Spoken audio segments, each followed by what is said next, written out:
gbogbo ẹni táwọn mọ̀lẹ́kọ̀ bá tí wọ́n bá kọrin fún wa pé ẹ máa wọlé àṣẹ kò ní wà ní Jánnà. Bàbá tí wàá dúró lẹ́nu ọ̀nà bó o láṣẹ wọlé kò ní yé wa. Kọ́kọ́rọ́ eléyìí ọ̀dọ́rú yìí tá à ń lò ń bí tá a ti wá lẹ̀kùn eléyìí tóbi bó o láṣẹ wọlé ká máa parabulate. Àwọn mọ̀lẹ́kà ni wọ́n bá wa sọ̀rọ̀ pẹ̀lú ẹni Ọlọ́run. Ohun tọ́lọ́run fẹ́ràn jù náà ni wọ́n tún wá sọ fún wa. Wọ́n kọ́ lórin ni. Al-Qur'ani ló sì tú ẹ̀ bẹ́ẹ̀.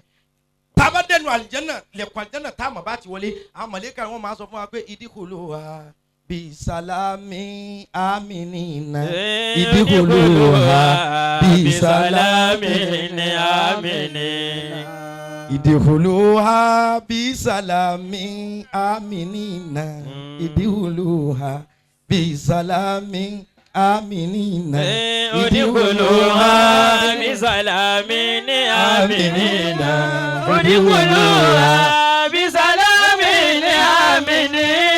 Abábíjà àtẹ ọ̀sán mọ̀lẹ́kà ẹ̀ ti pọ̀ tó a pé bóun ìbò ni kọ́kọ́rọ́ wà àmọ̀lẹ́kà ọmọ a pé idkhuluha bisalami aminina idkhuluha bisalami amini. Udkhuluha bisalamin aminina udkhuluha bisalamin aminina. Bàbá àgbà ní àrú torí àwọn ọmọ bílẹ̀kùn ti rí àmọ̀lẹ́kà ni ó sì orin tí wọ́n máa wá kọ ni pé idkhuluha bisalami aminina idkhuluha bisalami. Allah udkhuluha bisalamin aminina udkhuluha bisalamin aminina. Ẹ̀ka wáyé wá sílẹ̀ yọ̀ọ́ náà wá. Udkhuluha bisalamin aminina udkhuluha bisalamin aminina udkhuluha bisalamin aminina udkhuluha aminina. Udkhuluha bisalamin aminina bisalamin aminina udkhuluha bisalamin aminina. Kálukú padà sáyé tó pẹ́. Udkhuluha bisalamin aminina. Udkhuluha bisalamin aminina. Udkhuluha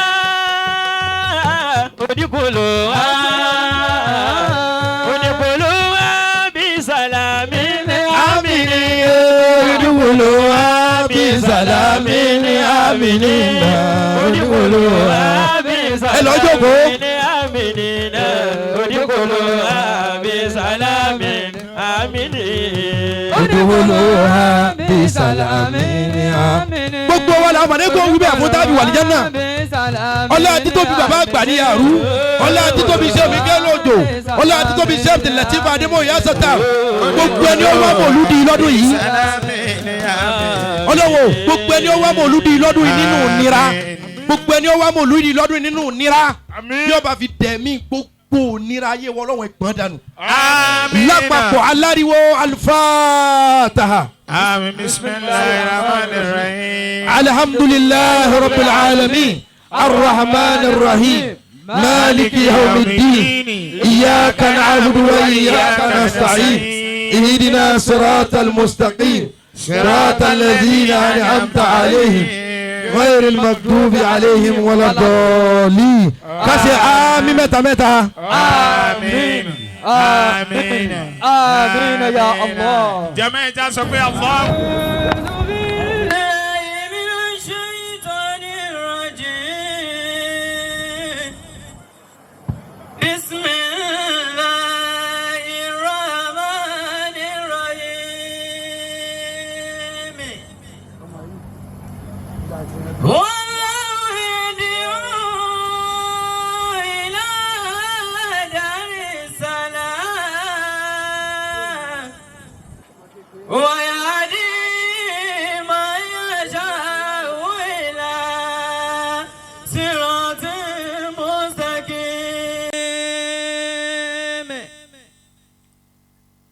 بسم الله الرحمن الرحيم ربنا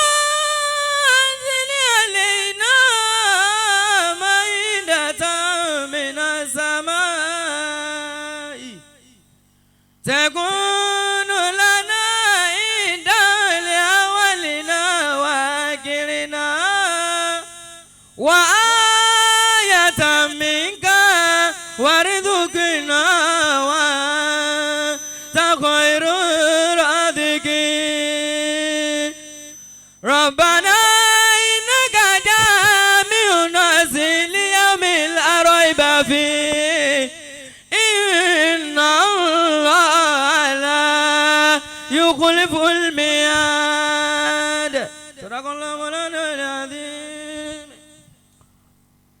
الله من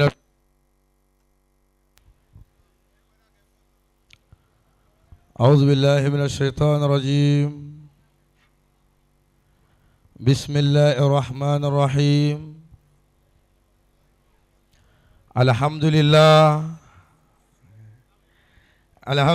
الذي آمن به المؤمنين وكفر به الكافرين.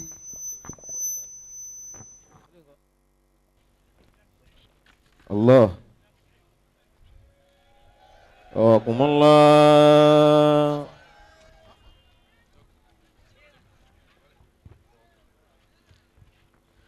الحمد لله الذي آمن به المؤمنين وكفر به الكافرين. وصل وسلم على سيدنا ومولانا هو نذير للكافرين وبشير للمؤمنين المجتبى المصطفى المختار وعلى آله وأصحابه وسلم تسليما. gbogbo ẹni tó bá fẹ́ kí ìkẹ́ Ọlọ́run láǹdì sọ́dọ̀ òun ẹja wí dáadáa pé la ilaha illallah. La ilaha illallah.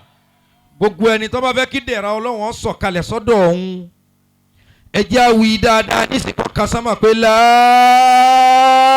ilaha illallah. La ilaha illallah. wọ́n já mà wípé gbólóhùn la ilaha illallah igbe gbogbo ìbànújẹ́ àti ìṣòro àti ẹkún àti òṣì dànù. gbogbo ìwọ tó bá fẹ́ k'Ọlọ́run ó gbé ìbànújẹ́ ayé rẹ ṣubú kó gbé ẹkún ayé rẹ ṣubú àìrínà àìrílò ayé rẹ kó bọ́ gbé ṣubú lórí ẹsẹ̀ rẹ nísìnyí ẹjẹ́ àjọ dìde ká pé la ilaha illallah. La ilaha illallah. kó kálukú ọjọ́ kó padà láàyè. Wakumullah. ìkẹ́ àtọ́lọ́ Ọlọ́run tí ọmọ ọbẹ̀ lọ gbére kọ́mọ bá aṣíwájú jùlọ anabiwa Muhammad sallallahu alayhi wa sallam. kólórí ilé yóò ń bọ́ anabi Muhammad dáadáa ká gbọ́. nasina fi widadika kulla galin fantali yawma gilama ladaina fantali yawma gilama ladaina. èmi kọ́ ni mo gbọ́dọ̀ gbà wá lásìkò. Ọkùnrin. torí wípé sahibul bayt adra ma fiha. onílé ni mí níwájú àwọn bàbá mi níbí. ìjókòó yìí lónìí ó sì kọjá bí tẹ́dá kan pé òun fẹ́ nàyẹ́ òun fẹ́ napá. ìjókòó tó yẹ ká dúpẹ́ fọlọ́hún kó kálukú ó sì question ara rẹ̀ pé báwo ni gbẹ̀yìn tòun ó rí. bí n ti rí lójú bàbá àgbà wáyé wá ṣe rere kò jẹ́ tuntun. èyí tó ṣẹlẹ̀ tó jẹ́ mọ̀lúdì àkọ́kọ́ lẹ́yìn bàbá yìí òun ló yẹ kó ṣe wáàsí fún gbogbo ọ̀jọ̀gbọ́n. wípé walal akhiratu khayrun laka minal ula. walal akhiratu khayrun laka minal ula. walal akhiratu khayrun laka minal ula. kí lè gẹ́gẹ́ kẹ̀kẹ́ níwájú àwọn tó jù mí lọ. gbogbo ẹni ó wá bí lónìí tí ìbànújẹ́ ń bẹ lára rẹ̀ Ọlọ́run ó fa aṣọ ìbànújẹ́ ya kúrò nínú ayé rẹ̀. àmín. gbogbo ẹni ó wà ń bí lónìí tó ní ẹ̀dùn ọkàn kan àbí kejì olúwa wọlé àti tóbi anabiwa muhammad sallallahu alayhi wa sallam wa huwa kashiful gumma. gbogbo ohun tí ń bá ń jẹ́ ìran nira àbá ìlera ìdààmú tòun ti wàhálà àìbẹ́gbẹ́ pé tó bá wà fún ọ ọlọ́run ó gbé e ṣubú lónìí. Amina ya Allah. gbogbo ẹni ọba mọ̀ pé ohun tóun fi ọlọ́run ti ṣe ẹjẹ́ pariwo amina dáadáa. Amina ya Allah. bàbá àgbà wáyé wá ṣe rere. Rahimahullahu ta'ala. wàláhì bàbá ń bẹ láàrin wa. Allah. wàláhì bàbá ń bẹ láàrin wa. Allah. wàláhì bàbá ń bẹ pẹ̀lú wa. Allah. Maulana Sheikh Salahuddin Muhammad Al-Awwal àwáyé wá ṣe rere. Radiyallahu ta'ala anhu. bá a ti jọ jókòó lẹ́sìn ní pẹ̀lú bàbá. àṣeyìí tí bàbá ó ṣe mọ́ pẹ̀lú wa ní ara òun nu. ẹ wá wo gbogbo àwọn aládùúgbò tí bàbá lójú wọn ẹ tún wò wọ́n lẹ́yìn wọn. bàbá àgbà bàbá ló kòkò Maulana Sheikh Islam Sheikh Zakariya. bàbá yàrú ọlọ́wọ́ ní kó dààmú sí yín lágbádá. Amina. ẹ kú àdúró tí ilé bàbá mi àdúpẹ́ lọ́dọ̀ yín. Awakumullah. ọdọọdún làárọ̀ rógbó ẹ pẹ́ fún wa. Amin. àwa ní sankumọ yín lójú. Amin. bàbá àgbà Sheikh Mikael Ojo Adamallahu alimọtọrì hayatahu. ẹ kú àsojú sẹ́yìn àdúpẹ́ lọ́dọ̀ yín. Awakumullah. ẹ̀yin lẹ́yìn èmi pé kí n sọ̀rọ̀ o. bàbá àgbà ní àrú ẹ̀yin lẹ́yìn mi pé kí n gbáwájú kí n sọ̀rọ̀. Sheikh Mikael Ojo ẹ kú àsojú sẹ́yìn bàbá mi. Allah. ọlọ́run san yín lẹ́san rẹ̀ o. Amin. gbogbo ẹ̀yin àfa jàǹkànjàǹkàn gbogbo ẹ̀yin àfa tẹ tóbi lẹ́mìí tẹ tóbi lára ọlọ́run san yín lẹ́san rẹ̀ o. Amina. a kí àlejò pàtàkì tí wọ́n wọlé. Nasina fi widadika kulla gali. Ya Sattar. Fa'utali yawma gilama ladina. Nulamu ala muhabbatikum wa yakfi. Ya Sattar. Lana sharafan nulamu wa ma alayna. Lana sharafan nulamu wa ma alayna. akíṣe wa Sheikh Abdul Latif Ademoye Ya Sattar. Adamallahu hayatahu. ẹ tó káàbọ̀ sílé bàbá wa lẹ́ẹ̀kan sí. Nulamu ala muhabbatikum wa yakfi. Masha Allahul Karim. Lana sharafan nulamu wa ma alayna. Lana sharafan nulamu alayna. akíṣe Ya Sattar dáadáa. Adamallahu hayatahu. bí mo ti ń bẹ̀rẹ̀ ọ̀rọ̀ nulẹ̀ bàbá mi lẹ́dẹ̀ òun. Awakumullah. aṣọ yìí ò ní ya láéláé. Amina. ó wá padà sórí khalifa wa khalifa gbogbo wa khalifa bàbá àgbà wáyé wá serere. Shehu. bàbá khalifa ẹrù náà ò ní ta yín lórí Amin. ẹrù náà ò ní wọ̀ yín lọ́rùn Amin. ẹrù náà ò ní wo yín mọ́lẹ̀. Amina. ẹ dàpọ̀ ẹja ṣe àmì mẹ́ta mẹ́ta fún khalifa. Amina. Amina. Amin. mo wá fi tí kí gbogbo àwọn bàbá lọ́kùnrin àti lóbìnrin mo kí gbogbo àwọn ìyàwó bàbá mo kí gbogbo àwọn jàmá bàbá.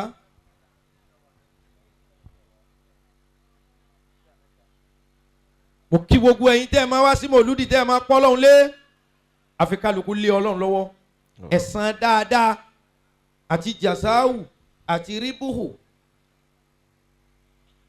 ọlọ́run ó kó lé kálukú wa lọ́wọ́. Amin. Alhaji wa Lukman double sheikh ọmọ bàbá mi gbogbo yín pátá mo fi ń kí gbogbo àwọn ọmọ gbogbo ẹ̀yin olólùfẹ́ bàbá wọ́n ní bí bàbá bá kú bàbá kú bàbá gba wáyé wá serere bisimilayi kul huwallahu salatul fatih. بسم الله الرحمن الرحيم قل هو الله أحد الله الصمد لم يلد ولم يولد ولم يكن له كفوا أحد اللهم صل على سيدنا محمد الفاتح لما أغلق والخاتم لما سبق ناصر الحق بالحق والهادي إلى صراطك المستقيم وعلى آله حق قدره ومقداره العظيم آمين. títóbi Ọlọ́run tó ju gbogbo wa lọ. الله. lahu asmaul husna. ó kọ tó rẹwà jù. Ọlọ́run ló ní. tí wàá máa yọ súra orúkọ wọn yẹn nínú ṣe àtiwà àti ọlá rẹ̀ tó bá fẹ́ dá. ṣùgbọ́n kí ló jà jù ohun tó jà jù láyé asalaam òun làlàáfíà. gbogbo òsèmí ayé tẹ̀dá bá lò tí ó bá lò ó pẹ̀lú àlàáfíà kálàáfíà ó jọba kó lo ipò rẹ̀ kó fi tò ìlú kó fi tò ilé kó fi tò ayé kó fi tò ọ̀nà gbogbo ẹ̀dá tí ń bá ń da omi àlàáfíà rú ayé asán ló wà. kò sí ohun tó jẹ́ kí ọjọ́ ayé yẹ bàbá àgbà wáyé wá ṣe rere tó tún jẹ́ kí ẹ̀yìn ó tún máa yẹ wọ́n báyìí. Bàbá àgbà wáyé wá ṣe rere cherish àlàáfíà. Àlàáfíà ò sí lára síhà pé mo lè bẹ́ mo lè gòkè. Béèyàn bá ń jẹ́ ọ̀dọ́ tó sangun tí ń bá ń dàlúrú ń da omi àlàáfíà rú ó gbádùn ni kì í ṣalálàáfíà ìdá. Bàbá àgbà wáyé wá ṣe rere.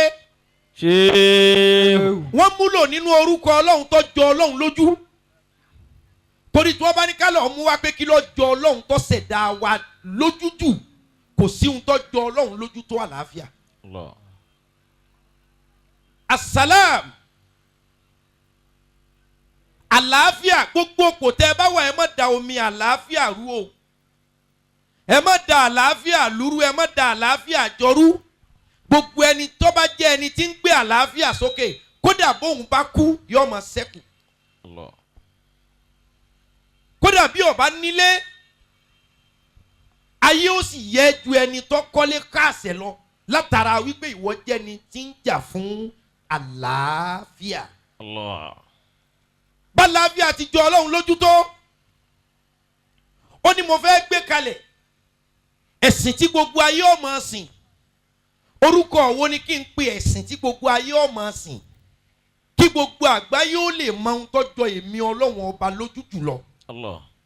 Ó wá gbé ẹ̀sìn náà wá ó ní inna dina inda Allahil Islam. Inna dina inda Allahil Islam wa man yabtaghi ghayra al-Islami dinan falan yuqbala minhu wa huwa fil akhirati minal khasirin. Wọ́n lè fẹ́ máa sìn mí ọ̀nà tí wọ́n ń gbà sìn èmi Ọlọ́run látayébáyé láwọn ànábì àwọn àǹbíyá Allahu Ta'ala kọ̀ọ̀kan ṣùgbọ́n mo wá gbé ẹ̀sìn dé kẹ́ ẹ lè mọ ohun tó kún èmi Ọlọ́run lójú ìjẹ́ ẹ̀sìn tèmi Ọlọ́run bu ọwọ́ lù. Inda Allahil Islam. Òun ni ẹ̀sìn Islam wa kana al-Islamu salam. Ohun tí ń jẹ́ ẹ̀sìn Islam náà ní àlàáfíà torí ohun tí ń jẹ́ Islam ní àlàáfíà ó wá lẹ́ni yòówù tó bá gbé ẹ̀sìn míì dé. Wa man yabtaghi ghayra al-Islami dinan falan yuqbala minhu. Ẹni ó bá gbé ẹ̀sìn míì dé yàtọ̀ sẹ́sìn àlàáfíà lan yuqbala minhu èmi Ọlọ́run ò ní tẹ́wọ́ gbà á. Wa huwa fil akhirati minal khasirin. Èyí tọ́ka fún wa wípé nínú tí Ọlọ́run cherish jù àlàáfíà ni gbogbo ẹ̀dá yòówù tí ń bá ti ń da omi àlàáfíà rú ohun yòówù tó bá rí kọ́ ọ jẹ́ ayé ò lè yẹ ọ́. Bàbá àgbà wáyé wá sí rere ó tẹ̀lé ìlànà subulu salam. Ìyẹn dúró bẹ́ẹ̀. Ìwọ Ọlọ́run àwọn tí ń bá ń sìn ọ́ kí ló fún wọn tí wọ́n bá dọ́dọ̀ rẹ kí ló fún wọn kí wọ́n tó dọ́dọ̀ rẹ kí ló fún wọn kí ni ìwọ gan fẹ́ kó o tó fún wọn ní tó bá wù ọ́. Ọlọ́run ní ohun tèmi fẹ́ inna rabbaka yuhibbul madha èmi Ọlọ́run tí mo dá ọ mo fẹ́ kéèyàn máa dúpẹ́ fún mi kò sì sẹ́ni tí ó dúpẹ́ àfẹ́ni ọba dọ́lọ́ mọ̀. Ìwọ Ọlọ́run kí ló máa fún àwọn ẹrú rẹ tí wọ́n bá sìn ọ́ déédéé tí wọ́n bá dúró fún ọ lẹ́mìí tí wọ́n dúró fún ọ lára kí ló fi ṣẹ̀san àwọn ẹni rẹ ọlọ́run ní nǹkan ẹyọ kan ní fi ṣẹ̀san wa qul hamdulillahi. wa qul hamdulillahi wa salamun ala ibadihi alladhina istafa. ọlọ́run ní ohun tó kọ́ jẹ mí lójú dùn ni pé ìwà nẹ́bí lọ sọ fún wa kí wọ́n máa dúpẹ́ bẹ́ẹ̀ mi ọlọ́run béèyàn bá ti ń dúpẹ́ ó ti dọ̀rẹ́ mi kò sí ohun tẹ́mi ọlọ́run ó dá padà fáwọn ẹni mi wasalamun ala ibadihi alladhina istafa. ó ní àlàáfíà mi ọlọ́run ala ibadihi alladhina istafa kó máa lọ bá àwọn ẹrúsìn mi tí wọ́n dúró déédéé kò sí ohun tọ́lọ́run ó fi ṣẹ̀san fẹ́nìkan tí ń bá ń sìn ju àlàáfíà. àlàáfíà bá ilé awáyé wá ṣe rere àbí ọba àlàáfíà bá ayé wọn àbí ọba àlàáfíà bá ẹ̀yìn wọn àbí ọba gbogbo ẹni yòówù tí ọba lóru ìṣẹ̀mí awáyé wá ṣe rere ìṣẹ̀mí ayé ẹ̀ kù díẹ̀ al-qana'atu kanzul la yafna ayọ̀ ọkàn pẹpẹ ọrọ̀ tí ò ní tán ni mo ti ń rí èèyàn láyé ẹni ó ní ayọ̀ ọkàn nǹkan oní nǹkan òwú nǹkan tí ẹ̀gàn òwú awáyé wá ṣe rere ni. Allah. Kò sí ohun tí ń jẹ́ bẹ́ẹ̀ àlàáfíà ni ó lè fi gbogbo ayé ìkó nǹkan jọ tẹ́mi rẹ̀ ọba ti balẹ̀ ọ̀ lálàáfíà. wọ́n ní wọ́n ọlọ́run sáyìn wo la fi mọ àwọn tí ń sìn ọ́ kí la fi mọ̀ pé ẹni ọlọ́run ní kí la fi mọ̀ pé wòlíì ní kí la fi mọ̀ pé ṣéhù ní. ìwọ ọlọ́run sọ̀rọ̀ ààrẹ ló kọ 99 tíṣàwá tíṣìn ọ̀sọ̀rọ̀ ààrẹ ló kọ 99 ó bẹ̀rẹ̀ pẹ̀lú arahman ó wá parí ẹ̀ pẹ̀lú asọ́bù. kí la fi mọ̀ àwọn ẹni rẹ kí la fi mẹni tó ṣe tiẹ̀ tí wọ́n náà ṣe tiẹ̀. ọ̀pọ̀lọpọ̀ èèyàn ju ẹni tí ń ṣe tọ́lọ́hún tọ́jọ́ tọ́lọ́hún àní àlàáfíà ní ẹjọ́ jọba. olúwa ní ohun tẹ́ fi mọ àwọn tí wọ́n jọ̀rẹ́ mi tèmi náà jọ̀rẹ́ wọn wá ibadur rahman. wa ibadur rahman alladhina yamshuna ala al-ardi hawna. wa idha khatabahumul jahiluna qalu salama. olúwa ní ohun tẹ́ fi mọ àwọn tó jẹ́ ààyò mi wa ibadur rahman ẹ̀rọ àwọn ẹni èmi ọlọ́run tòótọ́. alladhina yamshuna ala al-ardi hawna. yamshuna ala al-ardi hawna. wọ́n máa ṣe jẹ́jẹ̀jẹ́ lórí ilẹ̀. tàlàwáyé wá ṣe rere kanra mọ́ rí. tàlàwáyé wá ṣe rere gbèsè pè rí.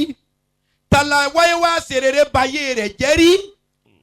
yamshuna ala al-ardi hawna. yamshuna ala al-ardi hawna. ohun tẹ́ fi wá mọ àwọn ẹni èmi ọlọ́run pàtó ni pé faiza khatabahumul jahiluna. faiza khatabahumul jahiluna qalu salama. tí àwọn aláìmọ̀kan bá rọ́ọ̀lù wọn qalu salama kò sí ohun táwọn ẹni mi tòótọ́ fi ṣẹ̀san kódà fẹ́ni ọba ṣẹ̀ wọ́n salaman àlàáfíà. Allah. wọ́n ní ìwọ ọlọ́run ìjọ ní pèpè tó pèpè fúnra rẹ̀ rí. agbọ́ ọ̀pọ̀ tí ní a máa pèpè o sì rán àwọn awliyahu àwọn anbiya ọ̀ràn wọn pé kí wọ́n máa pè wá. ǹjẹ́ ìwọ ọlọ́run gan ní ìpè tó pè fúnra rẹ̀ ǹjẹ́ ìwọ ọlọ́run ó yanu pé ìpè kankan ẹ dákun ẹ pé la ilaha illallah. la ilaha illallah. kò tẹ́ mi lọ́rùn tó ẹ wí dáadáa. la ilaha illallah. ẹni ó bá fẹ́ kálá àfíà rere ọjọba nú ayé wọn ni ẹ wí dáadáa. la ilaha illallah. ìjẹ́wọ́ ọlọ́run gan ní ohun tó yanu ara rẹ̀ pé ṣé wọ́n yá sátán ọlọ́run ní ìkẹyọ kan lèmi náà yanu mi tí ń pèpè rẹ̀ ó ní wallahu yad'u ila dari salam. wallahu yad'u ila dari salami.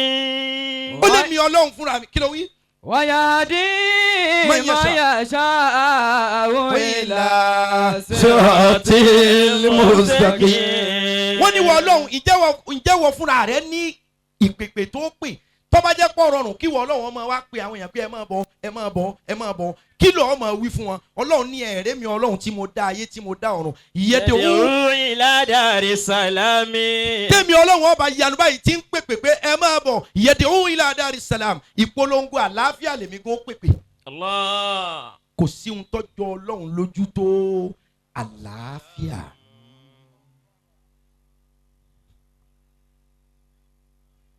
wọ́n ní wọ́n Ọlọ́run kí ló fi ṣe nǹkan tì ǹjẹ́ ni tí ó bá ṣẹ̀sìn rẹ ó tó ká domi àlàáfíà rú pẹ̀lú ẹ̀ ǹjẹ́ ni tí ó bá ṣe wíìrìdì bá ti ń ṣe é só tó ká da omi àlàáfíà rú pẹ̀lú ẹ̀ ǹjẹ́ ni tí ó bá ṣe mọ́sàbí tiwa náà àwọn mazahib só tó ká domi àlàáfíà rú pẹ̀lú ẹ̀ ẹni tọkọ rẹ̀ bá ní láríjọkọ tiwa lọ só tó ká domi àlàáfíà rú pẹ̀lú ẹ̀ àwọn yòówù tá a bá ní ìkhtiláfù láàrin ara wa tá a bá ní àìgbọ́ra ẹni yé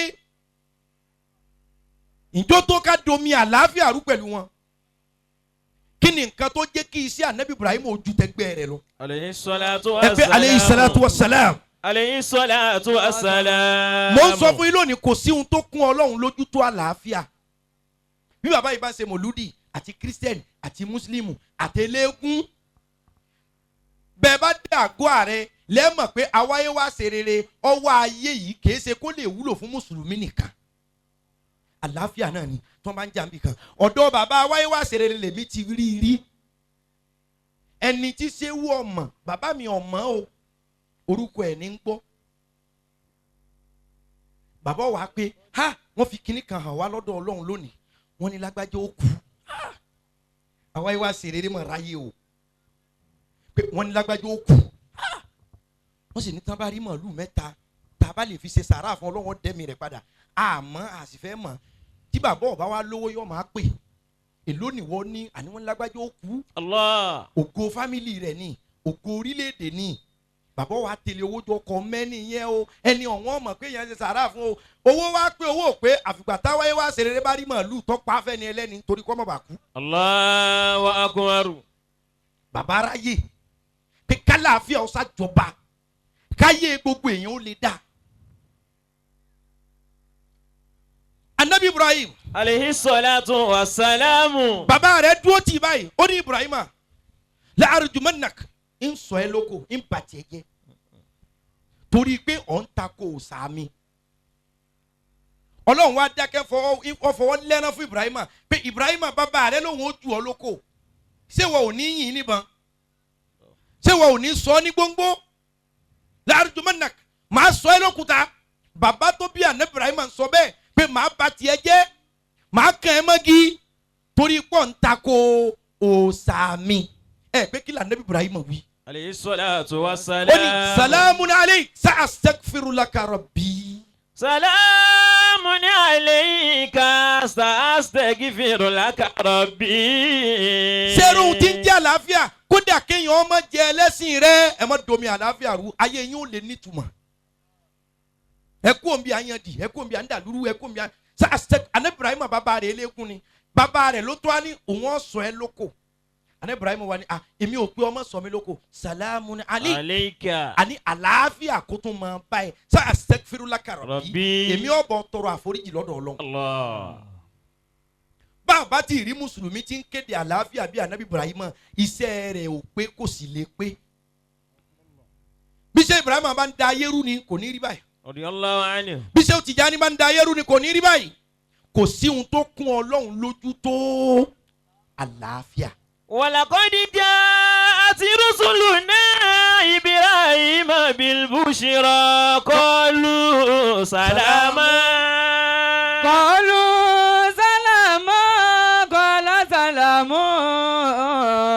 فما لبث أن جاء بعجل حنين. bóde ń gbà táwọn òjíṣẹ́ mi lọ bá Àná Ibrahim ń ronú òun fẹ́ bímọ Ọlọ́run láwọn òjíṣẹ́ tí mo rán sí ìgbà àwọn dọ́dọ̀ rẹ̀ wọn kọ́ sọ gbólóhùn mi kọ́lù sàlámà. ohun táwọn áńgẹ́lì kọ́ wí fún Ibrahim náà ni pé sàlámà alálàáfíà kọ́ máa bá ọ Ibrahim ò wí nǹkan míì padà fún wọn ju. Qala salama. bẹ́ẹ̀ yẹn bá yín sọ̀rọ̀ ẹ bá sọ̀rọ̀ ẹ bẹ́ẹ̀ yẹn bá fàlàfíà bá yín lọ ẹ fàlàfíà bá lò. kò sí ohun tó kún Ọlọ́run lójú tó àlàáfíà iná ló jẹ́ ayé àwa ìwà ṣèrèrè ọ̀dà tó yìí. tẹlifíṣàn mélòó ni bàbá wa ń lọ ńgbà tí ń bẹ láyé ṣé bàbá wa lọ iléeṣẹ́ rédíò lọ polówó rí ṣé bàbá wa lọ iléeṣẹ́ ìròyìn pépà lọ pariwo ara rẹ̀ rí ṣùgbọ́n bàbá ń kéde àlàáfíà Ọlọ́run wa ń fi àlàáfíà bá a lò. wọ́n ní wọ́n Ọlọ́run àwa tá a bá jẹ́ ẹlẹ́sìn rẹ kíkí wo ni ká máa kíra wa tí ó dùn mọ́ ẹ jù.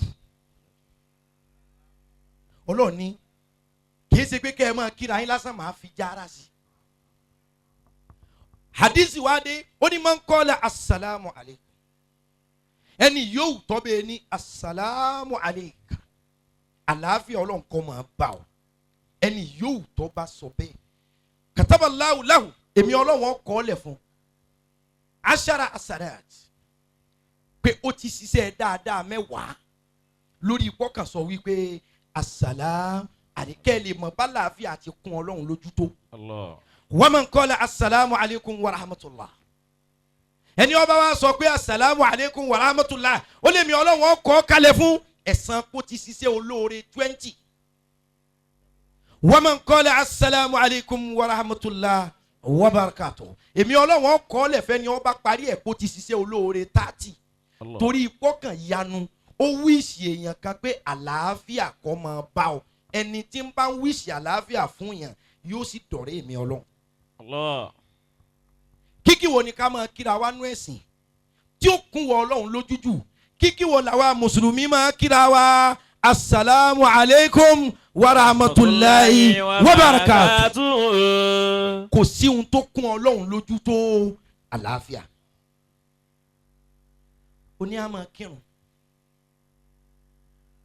ká bẹ̀rẹ̀ láti bí tekbirat bàbá ti ṣe ìkọ́ màtá tó bá jẹ́ ìrọ̀rùn yẹn Allahu Akbar ká rùkú ká sùjúdù ká tún nàró ká jókòó àtáyá bàbá ṣe fatia tá a ṣe gbogbo nǹkan tán ìwọ Ọlọ́run ó fi ìbẹ̀rẹ̀ ẹ̀rùn hàn wá kí ni ká máa fi parí ẹ̀. ìwọ Ọlọ́run ó fi bá ti bẹ̀rẹ̀ ẹ̀rùn ó ní a bẹ̀rẹ̀ lórí ìdúró títí tá a fi jókòó àtáyá tá a bá wá ka àtáyá tán Ọlọ́run ò sì dákun. kí ni ká máa wí àmọ́ bẹ̀rẹ̀ ẹ̀rùn kí ló kún wọ Ọlọ́run lójújù tó fẹ́ ká máa fi parí ìrun Olúwa níbẹ̀ bá jókòó àtáyá tẹ́ parí ìrun ohun tó dùn mẹ́mi Ọlọ́run jù lálàáfíà ẹ wí ìṣẹ́gbẹ́ ọ̀tún ẹ wí ìṣẹ́gbẹ́ òsì wí pé asalaamu aleykum wa rahmatulah. Assalamu alaikum wa rahmatullah. kò sí ohun tó kún Ọlọ́run lójú tó àlàáfíà. Yahdi billahu man ittaba ridwanahu subula salami. Wa yukhriju minaz zulumati ilan nuri bi'idhnihi. Bàbá àgbà ní yàrá. Ila siratin mustaqim. àwọn mùsùlùmí ń sunkún níjọ́ tí nǹkan le Ọlọ́run wọlá pé nǹkan le ó sì dẹ́ fáwọn mùsùlùmí gbogbo ẹni tí nǹkan le fún bíi náà wọlá pé mùsùlùmí ni wá gbogbo ẹni tí nǹkan le fún Ọlọ́run tí ó tẹ̀ lónìí. Àmín. Ọlọ́run wọlá kábàrí àwáyé wá ṣèrèrè gbogbo ẹni tí nǹkan le fún Ọlọ́run bá wa dẹ́. Àmín ya Allah. nǹkan le fáwọn mùsùlùmí Shehu ya Sattar wọ́n wá ń sunkún kí wọ́n ń fìyà jẹ wọ́n torí pé wọ́n ń ṣẹ̀sìn wa wọ́n ní wọ́n lára torí pé wọ́n hand over ànábì káwọn pa wọ́n odidi ọdún 3 ní gbogbo Mọ́kà fi já àjọṣepọ̀ láàrin ìlú láàrin ọjà láàrin ayé àti fámílì ànábì torí pé wọ́n láwọn ò ní hand over ànábì kí wọ́n pa wọ́n wá fìyà jẹ gbogbo mùsùlùmí àwọn mùsùlùmí wá sunkún sọ́lọ́hun mata nadhirullah ala inna nadhirallahi qarib ìgbà wo lànà sí èrè òde Ọlọ́run lànà sí òní pẹ́ dé ìwọ Ọlọ́run ìyà tí wọ́n fi jẹ wáyé kí ló fi ṣẹ̀san tí ẹ̀ fún wa ní expo kò yé yín tí ẹ̀ fún wa ní expo járíwé jíwò wọn ọ̀tá ń jẹ fún wa torí ipá ń ṣẹ̀sìn rẹ̀ wọ́n fi ìyà jẹ wá torí ipá ń ṣẹ̀sìn rẹ̀ kí ló dá padà fún wa tá a bá tiẹ̀ dọ́dọ̀ rẹ̀ ká kọ́kọ́ wò ó ná pé sọ́ka àbí ọ̀ka àwọn mùsùlùmí sunkún bẹ̀ sọ́dọ̀ Ọlọ́run. Allah. wọ́n fara ni wá torí pa ń ṣẹ̀sìn rẹ̀ wọ́n dà wá láàmú torí pa ń ṣẹ̀sìn rẹ̀ Ọlọ́run ní ẹ má wọ́rí nǹkan ẹyọ kan tó jọ mí lójújù náà ní fún yín tẹ́ ẹ bá dọ́dọ̀ mi. salamun alaykum bima sabartum. Salamun alaykum bima sabartum fa ni'ma uqbad dar. Ọlọ́run ní tẹ́ ẹ bá dọ́dọ̀ mi salamun alaykum bima sabartum. Salamun alaykum bima sabartum fa ni'ma uqbad dar. Olúwa ní gbogbo ẹni ó bá sìn mí tara ní kò sí nǹkan kan tèmi Ọlọ́run ó dá padà fún ju pé salamun alaykum àlàáfíà mi kó máa bá yín bima sabartum lórí nǹkan tẹ́ ní sùúrù tẹ́ faradà. A jẹ́ pé kò sí ohun tọ́lọ́run ó fi ṣẹ̀san fún gbogbo mùsùlùmí tí ń rí nira jù ẹ dá mi lóhùn jù àlàáfíà. Abukakumullah. Ìwọ Ọlọ́run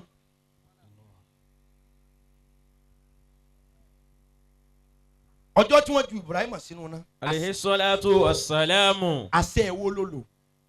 Wọ́n dá iná kalẹ̀ báyìí fún Ibrahim. Ohun tí wọ́n fi dá iná fún Ibrahim tó ogún ọjọ́ 20 days. Wọ́n ṣẹ́gi kalẹ̀ wọ́n á kóná sí. Àwọn tí wọ́n kóná ò lè súnmọ́ pàlàkà ńláńlá rọ́bà ni wọ́n fi hangi àná Ibrahim bí àwọn kìnìún tá a fi hangi náà yìí ni wọ́n ta Ibrahim sínú ẹ̀. Torí àwọn tó dá iná ò lè súnmọ́. Iná tá a fi odidi 20 days dá. Táwa ju èèyàn kan sínú ẹ̀ sẹ́wọ̀n pé yóò jóná kúrúkúrúkúrú. Wọ́n wá ju Ibrahim sínú náà ẹ pé alayhi salatu wassalam. Alayhi salatu wassalamu. Babalá mi babalá wa ní Ibrahim wá jóná. Wọ́n wá bi Ọlọ́run pé àṣẹ wo ló lò tí ń táyé rò pé ó bàjẹ́ ò fi bàjẹ́. Àṣẹ wo ló lò tí ń táyé rò pé yóò jóná ò fi jóná. Àṣẹ wo ló lò ẹni táyé rò pé àwọn ọ̀rẹ́yìn rẹ̀ tí wọn ò fi rẹ́yìn rẹ̀ Ọlọ́run ní àṣẹ kan ṣoṣo mo lò. Kulina ya naru kuni baridan wa salaman ala Ibrahim. Àlàáfíà. Wa radu bi kaidan fajalnahumul akhsarin. Ó lé mi Ọlọ́run nígbà wọ́n ju Ibrahim sínú náà tí wọ́n rò pọ̀ tán gbogbo wọn tí wọ́n rò pọ̀ tán fún Ọlọ́run fẹ̀yìn àwọn ọ̀tá rẹ̀ gbálẹ̀. Àmín. Ó nígbà wọ́n ju Ibrahim sínú náà èmi Ọlọ́run kan sọ̀rọ̀ ni. Kulna ya naru. Àwọn Ọlọ́run kan sọ pé ìwọ náà o. Kuni baridan wa salama. Kuni baridan máa tutù máa tutù máa tutù. Bí n bá wá ń tutù yẹn kí lèmi Ọlọ́run fẹ́ mú jáde wa salaman àlàáfíà kó máa bá ìwọ Ibrahim nù náà. Allah. Àná Ibrahim jáde nù náà wọ́n níjọ́ wo lọ gbádùn jù láyé. Ó ní iye ọjọ́ tóun lò nínú náà lòun fi gbádùn jù láyé. Allahu akbar. Kò sí ohun tó jẹ́ kí ohun tó lé ọ́ dẹ̀rọ̀ ju àlàáfíà. Allahu akbar. Bọ́n bá ń domi àlàáfíà rú ikú rẹ̀ ò ní da. Olúwalé mi Ọlọ́run khalaqallahul qalam. Bá mi àgbáyà rú Sheikh Zakariya. Sheikh Mikael Ojo ẹ̀yin àfáà mi. Bàbá àgbà tọ́jọ́ rẹ̀ bàbá mo kí wọn mo kí kábàrí wọn mo kí lé wọn ṣé o Muhammadu Jami Olóla ẹ káyà mọ́. Ọlọ́run lé mi Ọlọ́run dá àlẹ́ kálà mi. Mo wá sọ fún báyìrò ayérayé tèmi Ọlọ́run dá uktubi ya kálàm. Ìwọ báyìrò ayérayé ọ̀yá máa kọ lónìí. Waqala al-kalam àlẹ́kálà mi wá fèsì fọlọ́run pé maza aktub kí ni kí n máa kọ. Báyìrò lèmi Ọlọ́run kọ́kọ́ dá mo wá pàṣẹ fún báyìrò yẹn pé kó máa kọ. Báyìrò wá bi mí léèrè padà pé kí ni kó wọn kọ. Èmi Ọlọ́run wá pàṣẹ fún pé uktubu maqadira al-khalaiq hatta takuma sa'a. Máa kọ kádàrá gbogbo ayé bí kí ó ṣe rí bómi ó ṣe rí bílẹ̀ ó ṣe rí bóru ó ṣe rí bọ́sàn ó ṣe rí bóni ó ṣe rí báná ó ṣe rí bọ́là ó ṣe rí máa kọ́. Allah. Àlìkálà mi kọ kádàrá ọkọ̀ ti kí ọkọ̀ ti èèyàn ọkọ̀ ejò pé kó máa fàyàwọ́ ọkọ̀ ìwúrẹ́ pé kó máa fọwọ́ rìn. Èmi Ọlọ́run parí ẹ̀. Nígbà ayé wa dójú àwa níwọ̀ Ọlọ́run olóò ti kọ kádàrá kí ló fi bá wa yí. Ọlọ́run ni mo ti kọ́ àkọọ́lẹ̀ sì gbẹ aláàmọ̀ ò ní ta wá lọ́rẹ ni. Ọlọ́run ni ọ̀dà tó bá rí bẹ́ẹ̀ torí kí n mọ yí kádàrá máa ta yín lọ́rẹ kí ló fi ta wá lọ́rẹ ká lè mọ kí kádàrá ó lè mọ yí. Olóhùn ó fún wa ní 10 àkẹyìn nínú Ramadana. Nínú Ramadana yẹn wọ́n wá fọjọ́ kan síbẹ̀ ẹni ọbẹ̀ ṣe kò ń gẹ ọjọ́ òun kádàrá tó dọ̀tí yóò mọ́ àkọọ́lẹ̀ tó dògún máa tún sí bó o láwa ṣe mọ ọjọ́ yìí kí lọ́jọ́ yìí ó máa fi jẹ́ ọjọ́ yìí ọlọ́run ní àyájọ́ ọjọ́ Laylatul Qadri ohun tèmi ọlọ́run fẹ́ràn jù ní ó máa wáyé níjọ́ náà sàlámù nìyíyà. sàlámù nìyíyà hatta matla'il fajri. sàlámù nìyíyà hatta matla'il fajri. ọlọ́run wọlé alifájàrí tí ń bọ̀ níwájú àwọn bàbá yìí gbogbo ohun tó dógun nú ayé mi àti ọlọ́run ó tún ṣe. àmín. olúwa ní ohun tí mo nífẹ̀ẹ́ jù ni màá fi yí kádàrá ní òru ọjọ́ Laylatul Qadri kí lèmi ọlọ́run nífẹ̀ẹ́ jù àlàáfíà. èyí tí ń fi kẹ́yìn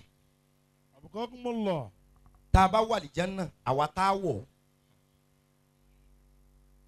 àwa wo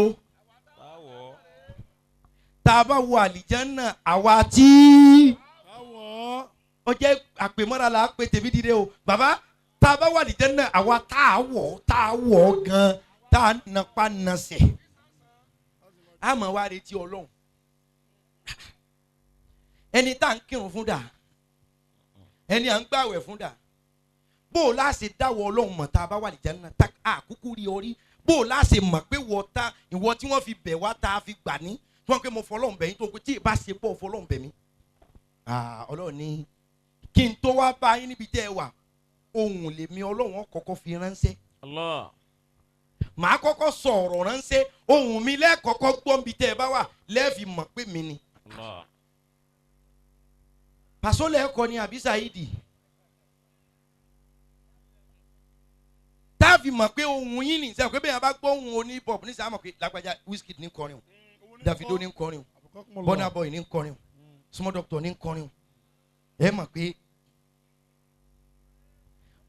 ẹni tá a bá wà l'Áljannà tá a bá ń retí yín ẹni ohùn lẹ́ẹ̀kọ́kọ́ fi ránṣẹ́ bó o láṣẹ mọ̀ pé yìí ni ọlọ́run ní ohun tẹ́ fi mọ̀ pé mi ni pé ohun tí mo fẹ́ràn jù ni màá sọ dohùn tí màá kí lọ́lọ́run fẹ́ràn jù ẹ dá mi lóhùn dáadáa olúwa ní ohun tí mo fẹ́ràn jù ni màá fi ránṣẹ́ sí yín lẹ́ẹ̀fì mọ̀ pé mi ni báwo lọ́lọ́run ó ṣe sọ̀rọ̀ pẹ̀lú wa salamun qawlan min rabbir rahim. salamun qawlan min rabbir rahim. salamun qawlan min rabbir rahim. ọlọ́run salamun aláfíà ọkàn róòlù wa ni qawlan pẹ̀lú gbólóhùn àlàáfíà ó wá pẹ̀lú ọ̀rọ̀ níbo ni ó ti wá min rabbir rahim. ohun tẹ́ fi mọ̀ pé mi ọlọ́run ni mo kó yín sí Àlìjánnà yẹn ni pé màá fohùn àlàáfíà ránṣẹ́ gbogbo bí tẹ́ ẹ bá wà àlàáfíà ni ẹ jà fún kódà kọ́ mọ́ jẹ́ lẹ́sìn yín kọ́ mọ́ jẹ́ lédè yín kọ́ mọ́ jẹ́ ràn yín àlàáfíà ni ẹ jà fún ohun táwáyé wá ṣe rere jà fún tó fi rí báyìí ni ohun.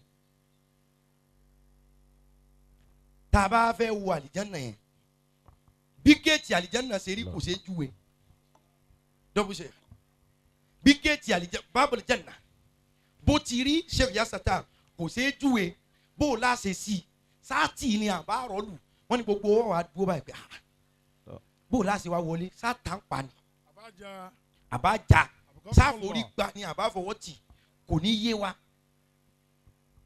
àṣẹ gbogbo ẹni táwọn mọ̀lẹ́kọ̀ ọba kọrin fún òní wà l'Áljannà. Allah.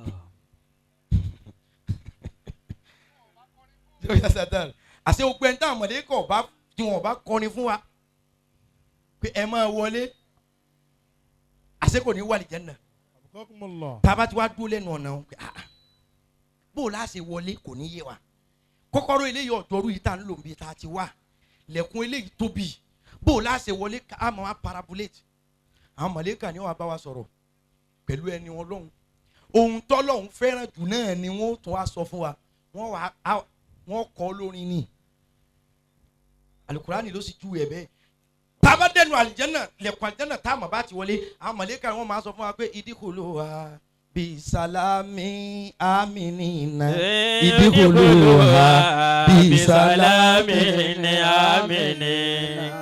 Idkhuluha bisalami aminina idkhuluha bisalami آمنين ادخلوها بسلام آمنين ادخلوها بسلام آمنين. abábíjà àtẹ ọ̀sán àmàlẹ́kà ẹ̀ ti pọ̀ tó àpè bóun ìbò ní kọ́kọ́rọ́ wà àmàlẹ́kà ọmọ àpè ìdíkùlùhà bisalami aminina ìdíkùlùhà bisalami ni amini.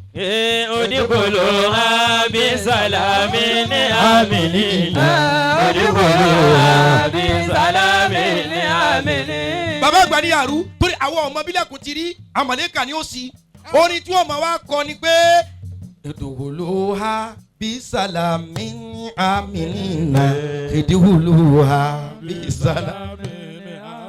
الله ادخلوها بسلام آمنين ادخلوها بسلام آمنين. ohun tá a fi ṣàdúrà náà nù ẹ̀yàn olùkọ́ dúró bẹ́ẹ̀ ẹ dúró tìlú yín ohun tá a fi ṣàdúrà nù mí dá wà sí dúró báyìí. ká wá ṣàdúrà ayé yìí awáyé wá ṣe rere torí ipò kéde àlàáfíà. ará àdúgbò kan ò ní sọ pé awáyé wá ṣe rere mọ̀ ṣèkà fún mi èmi ò gbọ́ rí. àní tí bàbá bá tún rí ẹlòmíì tó jẹ́ pé ayé rẹ̀ ó da ṣùgbọ́n ọ̀tọ̀ lẹ̀sìn rẹ̀ bàbá ó sì tún ní takò.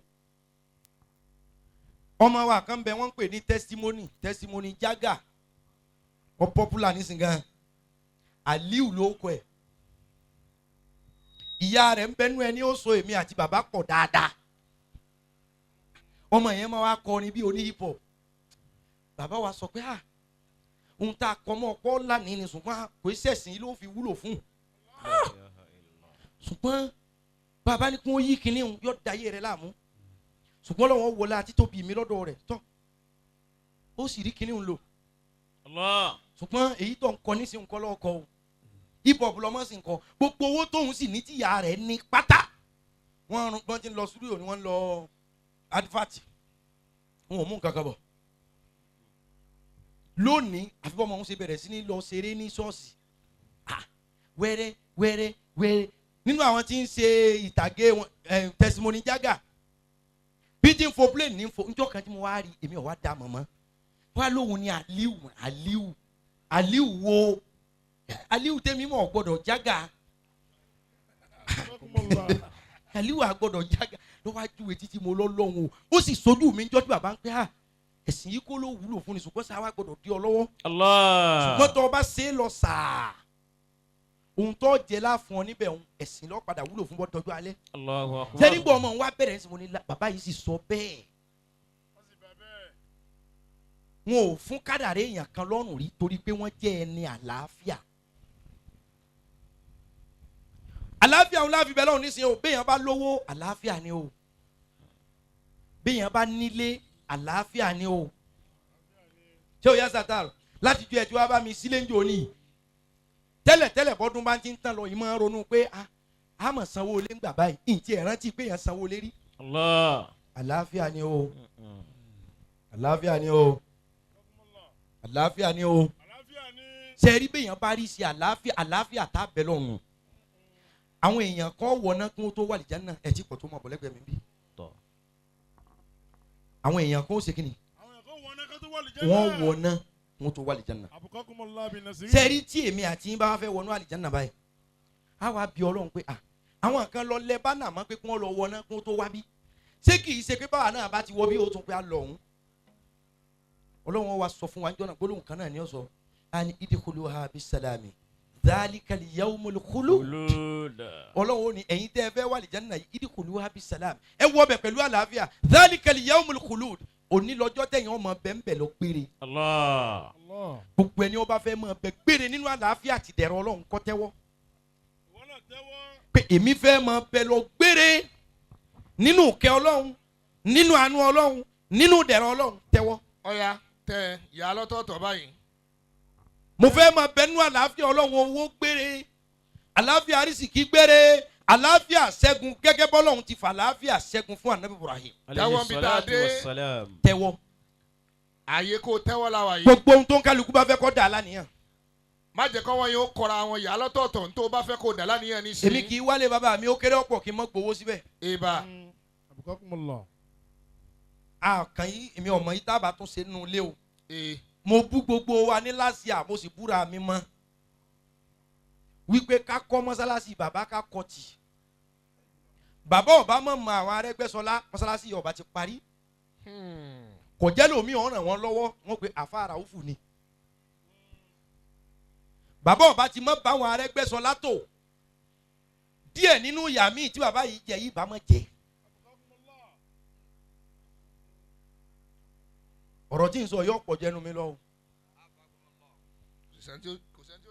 kálukú wa ẹni ó yẹ kó sí bàbá yìí lórí ọ̀pẹ àfa Ràúfù àfa Arẹ́gbẹ́ àfa gómìnà àfa mínísítà kálẹ́gbẹ́ tó gba mínísítà yìí bàbá ń sọ fáwọn àńjọ náà pé Ràúfù bí n bá tún wá kí ọ tí ń fojú kan ọ́fíìsì tàbújá ní tiwa wò. ó sì rí bẹ́ẹ̀. ó sì rí bẹ́ẹ̀. Arẹ́gbẹ́ ń sọ níta gbangba lójú gbogbo èèyàn bá mi yàrú wípé 20 ọdún kó tó dijọ́ táwọn jẹ gómìnà ni bàbá àgbà wáyé wá ṣèrèrè sọ fáwọn wípé ó di gómìnà 20 ọdún ìjọ tí bàbá wí ló tó ṣe. bí mo ti ń sọ̀rọ̀ táwọn àfáà yìí ń rọ yìí bẹ́ẹ̀ l'Arẹ́gbẹ́ jókòó níwájú bàbá pé àwọn bàbá ní ẹ̀yọ̀ ń bá ní Muhammad àwọn bàbá ní ẹ̀yọ̀ ń bá ní Muhammad àwọn bàbá sọ pé bẹ́ẹ̀ l'Arẹ́gbẹ́ ó pé àwọn bàbá sọ pé tí ó máa wí bẹ́ẹ̀ dẹ́kunjọ́ ọjà rẹ Ọlọ́run. so ti tẹ́wọ́ tiẹ̀. a mọ̀ pé wọ́n lọ kọ́ mọ́sálásí o bí n bá ń bẹ́ nù fẹ́ rẹ dákunjá àwọn Arẹ́gbẹ́ṣọlá rántí ilé bàbá yìí. àmín. nínú ọlá rẹ òjé wọn rántí ojú ẹ̀ nù bó ti wù ọ́ tó o ṣe o ẹ̀yin ẹ̀ wá ní o àwọn ọmọ bàbá yìí kàwé wọn ò rí bi lọ ṣiṣẹ́ kankan wọ́n jókòó ti bàbá torí kí ìyá ọba àmọ́ jẹ gbogbo wa yìí wọ́n ń sin Ọlọ́run lára èyí ó kàwé lọ́yọ̀ lọ yunifásitì ọlọ polytechnic wọ́n ń fi iṣẹ́ lọ wọ́n ń pè à lè fi bàbá lẹ̀ bàbá fi wọ́n lẹ̀ báyìí ó kù Ọlọ́run o. Allah ó pariwo Allahu dáadáa. Allah. mọ́sálásí bàbá yìí àfi lé ọ lọ́wọ́ gbogbo òròyìn tẹ́ ẹ máa ń gbọ́ àwọn kan ní í ṣe mòlúdì fún kọ́bọ̀ ẹnì kò fún bàbá yìí gbà kọ́bọ̀ kò ta gbangba ní tí ń sọ yìí ó kò bá dé mòlúdì àwa yìí wá ṣe rere ilẹ̀ ẹ̀rọ ni àwọn gómìnà kẹ̀kẹ́ kọ́bọ̀ wọn ò fún wa o Ọlọ́run ní í ṣe o wọn ò bomi kẹ́ ti náfàkù sọ́dọ̀ bàbá yìí pa ọwọ́ akànmí ọkàn dàníyàn sọ ti dàníyàn tiẹ̀ sàrà àníyàn rẹ á ṣe é níjókòó yìí. ibà. mo fi yẹn kílẹ̀ ọ̀rọ̀ nítorí ọmọ inú ilé ni mí èmi àti bàbá mi sì lájọsọ tọ́pọ̀ kó tó kú.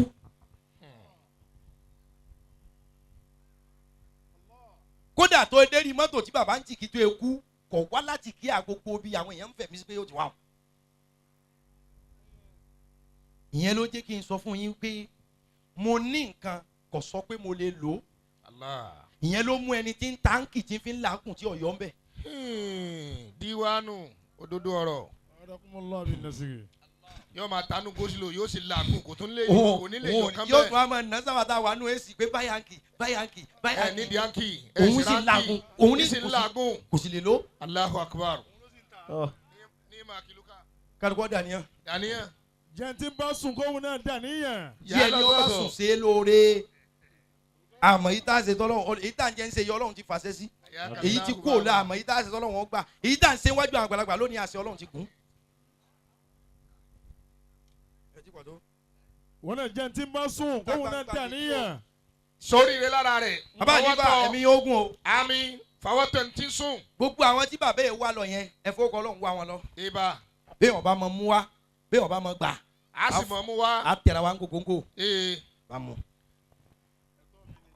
dàníyàn. àwọn yóò máa mú wá nísìnyí wọn fẹ́ máa ju bí ọ̀tá sínú kànga tẹ́lẹ̀ ni. owó ìwọ ló mà ní ẹ̀tọ́ dà. àníhun tọ́lọ́hún fẹ́ràn jù tọ́ chẹ́rìsì jù kí ni o. àlàáfíà. ìwọ kọ̀ wá síbi tálàáfíà yẹn gbà rólù bọ́ bá ti lówó tó kọ́lé tó bímọ tó ṣe kódà bọ́ ọlọ́mọ ká àlàáfíà ni. ìwọ lọmọrú àlàáfíà tó fẹ́ èyí tèmi fẹ́ pọ̀ gan èmi fi 5,000 ṣáájú owó àdúrà donation kan owó àdúrà. owó àdúrà. ta lọ́wọ́ rẹ̀ tún dẹ ẹ dákun ẹ̀yin bàbá mi èyí àwọn àṣẹjú márùn-ún sùn ẹ̀já fi owó àdúrà ẹ̀ ti pọ̀ tó torí Ọlọ́run bùn mi 5 minutes ayélujáku ẹ torí Ọlọ́run bùn mi 5 minutes ẹ̀já fi owó síjókòó bàbá mi. owó àdúrà. èmi ṣáájú pẹ̀lú 5,000 ẹni ó bá fẹ́ kí màlẹ́kà ọkọrin fóun ìdókòlóha bí sàlámì. aminina udkhuluha bi salamin aminina. bàbá mi ló kókò ṣéwù Zakariya 1,000 látọ̀dọ̀ wọn. bàbá àgbà ló kókò 1,000 lọ́dọ̀ wọn. Mọ̀lánà 1,000 lọ́dọ̀ yín. 1,000 lọ́dọ̀ àwọn afọ ó àwọn yìí. tiẹ̀ wá kéré jù 1,000 láti 1,000 lóòkè mo fẹ́ ó máa kéré gbà jù ní. náà nìyẹn 1,000 lókè. wòlíì ọlọ́run yìí 2,000. 2,000. bàbá dáadáa yìí 1,000. 1,000. láti 1,000 lóòkè Abidjan owó yín jù báyìí lọ owó yín jù báyìí lọ. 1,000. 1,000. 1,000. 1,000. lọ́kùnrin ó lóbìnrin. kéré jù ni mo sọ o 1,000 wọ́n náà lóòkè dìde 1,000. lóòkè. 1,000. sẹ́wọ̀n mi káyọ̀ lójó 1,000. 1,000 bàbá ẹ tí wa pàtó Muhammadu Saheed 1,000. 1,000. dọ́bùsẹ̀ 1,000. 1,000. ẹni tí ọ̀bẹ mọ́ọ́dé bínú àlùbáríkà bàbá yìí tẹ́ jẹ àlàáfíà mo ní ẹ tọrọ o ẹ má jẹ́ àgbà o 1,000. bàbá àgbà Shehu Yazatar Shehu Yazatar 1,000. bàbá wa àgbà kéwkéwé 1,000.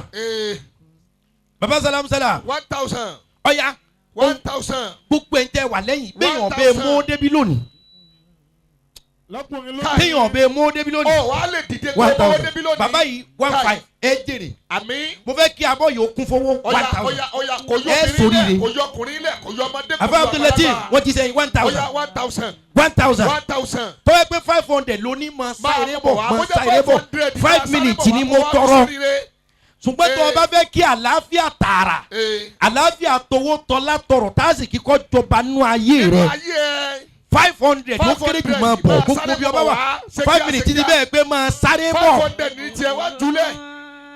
500 tiẹ̀ wá ó jùlẹ̀. 500 la kọ́kọ́ wà náà o tó o bá fẹ́ kí màlẹ́kà ọkọrin fún ọ o tó o fẹ́ kí màlẹ́kà ọkọrin fún ọ. ká jówó àlìjẹ́nnà. tá a jọ wà lìtẹ́ náà. Udkhuluha bi salamin aminina.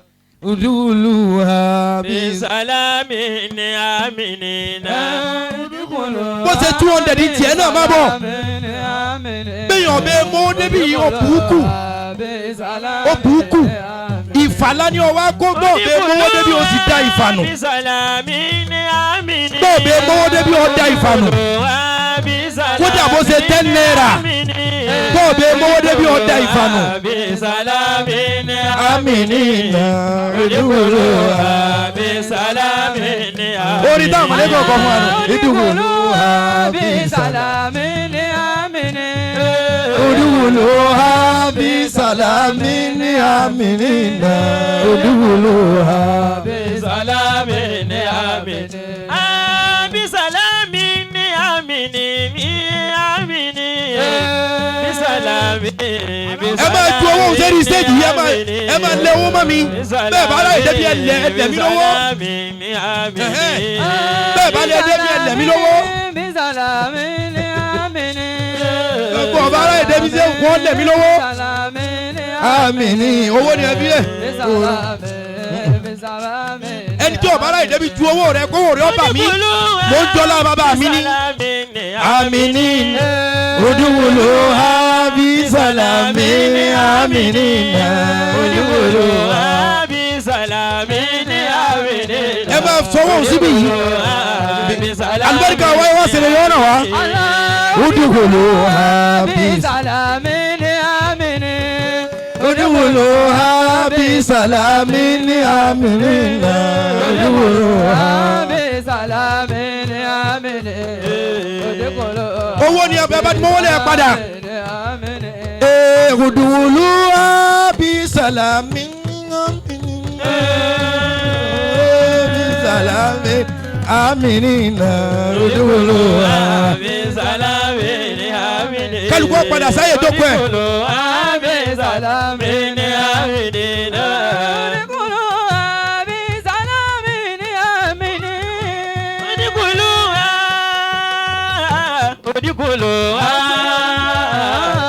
Udkhuluha bisalamin aminina. Udkhuluha bisalamin aminina.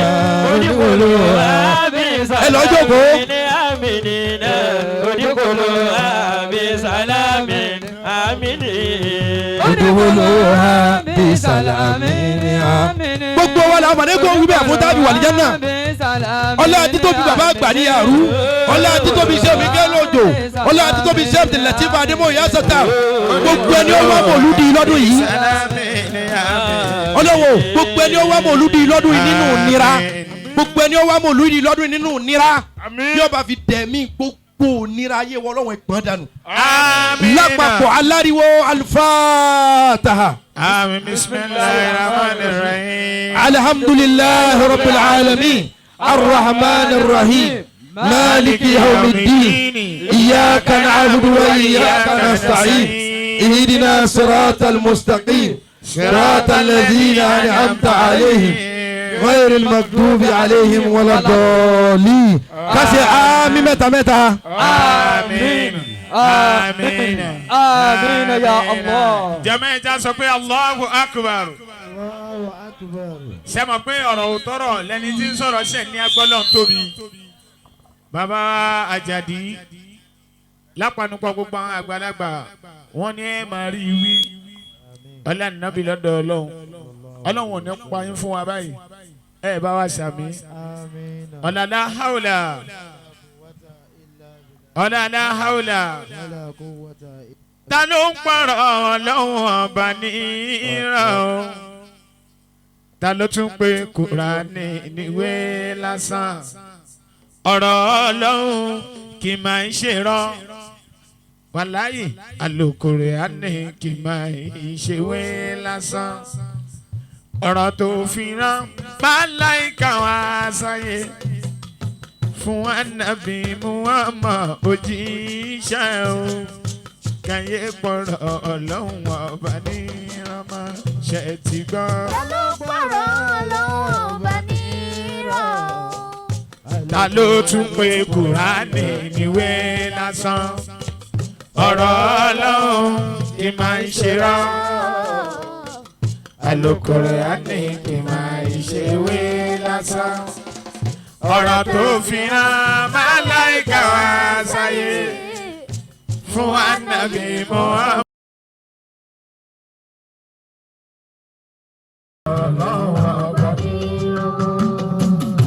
Sàdánkátà ọlọ́run ọba tó dáyé tó ọlọ́run kò sẹ́ni tá lè fi hàn wé.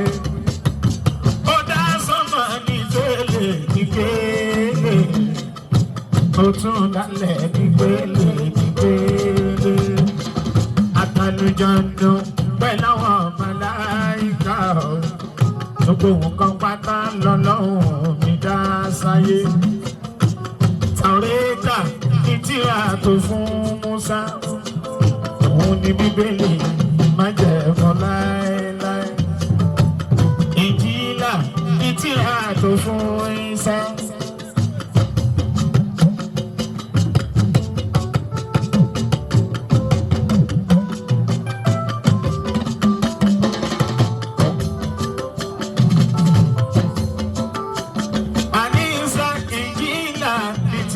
tó fún Ìsá òun ni Bíbélì májẹ̀mú tuntun. Sàbúrà ló fànà bí Dáúdà orin Dáfídì látúmọ̀ yẹn sí. Kùránì ló fi rán Muhammadu wá sáyé o. Káyé gbọ́rọ̀ Ọlọ́run ọba ní ọmọ ṣe ti gbọ́. Ọ̀dọ̀ bàbá Yásọ̀ tọ́lù lọ́lẹ̀ kaná. Oníwàásí àgbáyé. Bàbá wa ní wọ́yẹ̀ ìmọ̀ ìṣirò. Ọmọ ara ẹgbẹ́jọ. Ọmọ ara ẹgbẹ́jọ máa jọ méjì. Ọmọ ẹrú ní sí ní ẹ̀kọ́ bí sí ní ọ. Fún Ànábì Muhammad kì í ṣe ọ̀rọ̀. Ẹ̀yẹ́ gbọ́rọ̀ lọ́wọ́ ọ̀gá ní ọgọ́. Yásàtàrù wà tẹ́lẹ̀ ìpẹ́ ẹ̀ẹ́dẹ́gbẹ́. Yásàtàrù wà tẹ́lẹ̀ ìpẹ́ ẹ̀ẹ́dẹ́gbẹ́. Ọmọdé bóyá ó tẹ́lẹ̀ ìpẹ́ ẹ̀ẹ́dẹ́gbẹ́. Bàbá ọ̀yà wọ́n ní kì í ṣàdúrà fún ẹ̀ẹ́dẹ́gbẹ́. Bàbá Abíọ́lá wọ́n ní kì í ṣàdúrà fún wọn ẹ̀ẹ́dẹ́gbẹ́. Bàbá Òjó wọ́n ní kì í ṣàdúrà fún wọn ẹ̀ẹ́dẹ́gbẹ́. Bàbá wa Wálé Ṣílé wọ́n ní kì í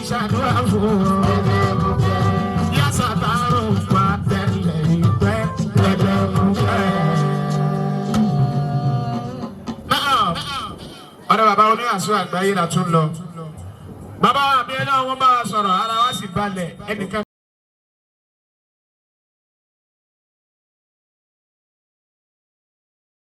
Stay tuned for more interesting programs on My Naija TV.